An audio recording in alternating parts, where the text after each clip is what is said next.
Welcome to Isha blogs. ఆషాఢం వచ్చేసింది కదండి. మరి గోరింటాకు లేకపోతే ఎలా చెప్పండి.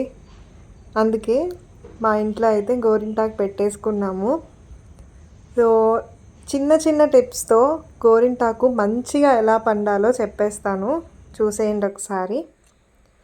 మా ఇంట్లో అయితే మేము చిన్న కుండీలో వేసుకున్నామండి. సిటీలో ఉంటున్నా కానీ గోరింటాకు అంటే ఇష్టం కాబట్టి చిన్న మొక్కైనా పెంచుకుంటున్నాము.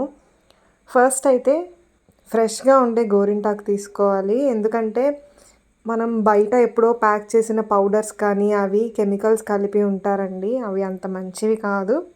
కాబట్టి అప్పటికప్పుడు తెంపుకొని నీట్గా క్లీన్ చేసి పెట్టుకోవాలి.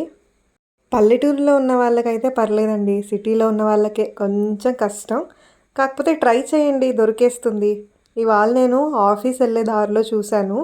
ఒక కప్పులు అయితే ఆఫీస్కి దగ్గరలో చుట్టుపక్కల ఉన్న చిన్న చెట్టు ఒకటి పీక్కొని వెళ్తూ ఉన్నారు. అప్పుడు అనుకున్నాను, వీళ్ళెవరో మన వాళ్ళే, తెలుగు వాళ్ళే. నీట్గా క్లీన్ చేసుకున్న దాన్ని అయితే ఫస్ట్ మనం ఒకసారి గ్రైండర్కి వేసేసుకోవాలి, మిక్సీకి. తర్వాత అందులో నేను ఒక చెక్క అయితే నిమ్మకాయ పిండుతున్నానండి. మీరు వేసుకునే క్వాంటిటీ బట్టి నిమ్మకాయ పెట్టుకోండి. నేను ఇప్పుడు వేస్తున్న క్వాంటిటీ అయితే ఒక 2 చేతులకి కాళ్ళకి వస్తుంది.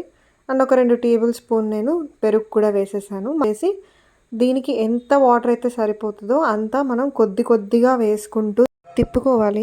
ఇది ఎక్కువ మళ్ళీ మీరు మిక్సీకి గట్టిగా తిప్పేశారు అంటే ఆ హీట్కి కూడా గోరింటాకు సరిగ్గా పండదు. చూసారా, నేను ఒక 2-3 టైమ్స్ వేసిన తర్వాత నాకు ఈ కన్సిస్టెన్సీ అయితే వచ్చేసింది. ఇది బేసిక్ కన్సిస్టెన్సీ. ఇక్కడి వరకు వచ్చిందంటే చాలు, సరిపోతుంది కూడా మనకి.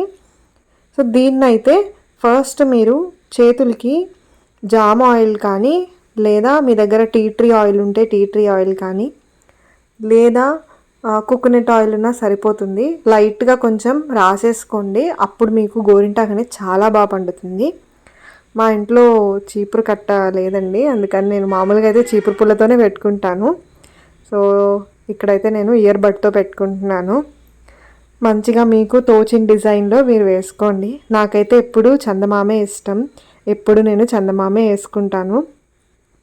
మీరైతే ఏ డిజైన్స్ వేసుకుంటారు గోరింటాకుతో నాకు కామెంట్ సెక్షన్లో చెప్పండి.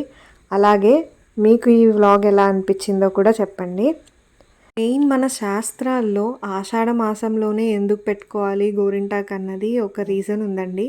ఎందుకంటే మనకి ఇప్పుడే వర్షాలు అనేవి స్టార్ట్ అవుతాయి. వర్షాలు స్టార్ట్ అయినప్పుడు ఏంటంటే బ్యాక్టీరియా అనేది ఎక్కువ ఫామ్ అయిపోతూ ఉంటుంది. దీంట్లో ఏంటంటే యాంటీ ఫంగల్ ప్రాపర్టీస్ ఉంటాయండి. అది మనకి చేతులు కానీ కాళ్ళు కానీ ఎక్కువ హౌస్ హోల్డ్ వర్క్స్ చేసే వాళ్ళకి కాపాడుతుంది. అందుకని పెట్టుకోమంటారు.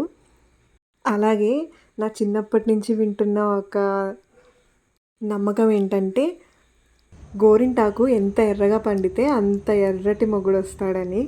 ఇది మీరు కూడా విన్నారా? వింటే నాకు కామెంట్ సెక్షన్లో చెప్పండి. అలాగే నా మెహందీ ఎలా పండిందో కూడా మీకు ఎలా అనిపించిందో చెప్పండి. నేను జస్ట్ 1 అవరే పెట్టుకున్నాను. మీరు కొంచెం ఎక్కువసేపు పెట్టుకుంటే కలర్ మీకు దాని తగ్గినట్టు వస్తుంది. Please subscribe to Isha blogs. ఇలాంటి మరిన్ని వీడియోస్ కోసం మీ ఫ్యామిలీ ఫ్రెండ్స్కి షేర్ చేయండి.